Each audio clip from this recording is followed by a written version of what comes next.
All right, guys, the second most important thing in short game shots is face control, right? There's multiple things that happen in the short game when we have a lot of face rotation, okay? In the full swing, it's okay to have a little face rotation because it provides a lot of power. But in short game shots, obviously, we're only hitting at 30, 40 yards. We don't need that amount of power. So I like to make this little analogy here. Joe, if you and I are playing catch, like the fine athletes that we are, right? We could probably do this most of the day. Yeah? It's a phenomenal athlete. We can do that. Now, every one of you toss the ball back to me underhand, right? If I went like this and was going to throw it to you, it'd be a little nervous, right? Yeah. Because that would be too much power for the shot at hand. I see a lot of people with a lot of face rotation in these shots producing a lot of power, and it produces too much power for the shot at hand. So essentially it'd be like me throwing it to you this distance. That's too much motion for the shot at hand. So I had to interrupt my rhythm. I have to change a lot of things to make that move, right? Everything has to change, and I see a lot of people in their short game shots making motions that are far too complex for the shot at hand. So what we want to do is we want to, one of my key points is to eliminate as much face rotation as possible, okay? And there's multiple reasons for that too. So if I have a club face, let's say that we're aiming for this flag stick right behind me.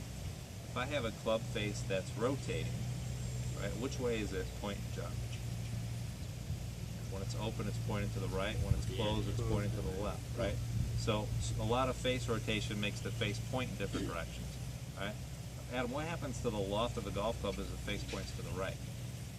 It raises the loft. Yeah, we have more loft. The face points more to the sky. Joe, if it closes, it loses loft, right? Yeah. Another thing that happens is this golf club is opening and closing through impact, right? Is the bounce angle. The bounce angle is essentially how far the leading edge is off the ground, right? So if I have a club face that's open, I have more bounce, right? If I have a club face that's closed, I have significantly less bounce. As a matter of fact, if you've ever hit shots where the club face is closing and it sticks into the ground, you don't have enough bounce, so you're not using the bounce correctly, okay?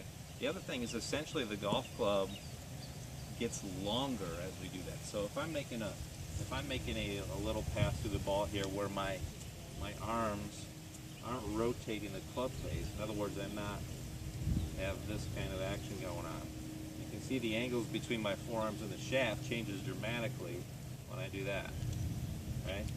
When I don't do that, the angles between my forearms and shaft don't change as much, right? So if I held this up to your face like that, right, and I didn't have a whole lot of face rotation, I'd be pretty confident that this golf club isn't getting longer, right? But if this club face was rotating, well, now I'm into your ear, right? Because that angle changes, the golf club essentially becomes longer.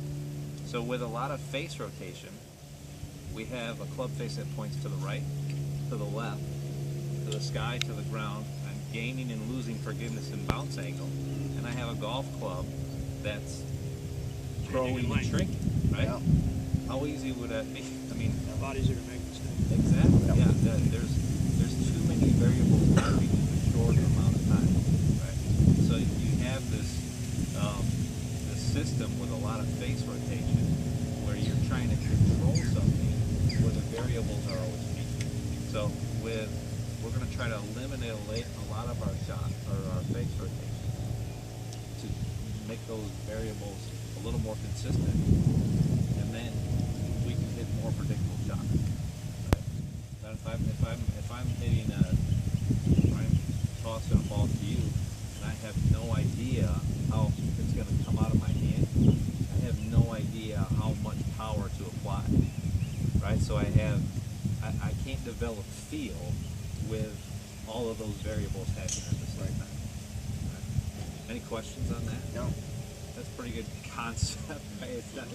It'd be hard to develop confidence also. Incredibly hard, yeah. If you don't have consistent contact and you don't have a consistent enough trajectory, you can't develop confidence. Every shot that you have comes off different, right? You don't have a system in place, right?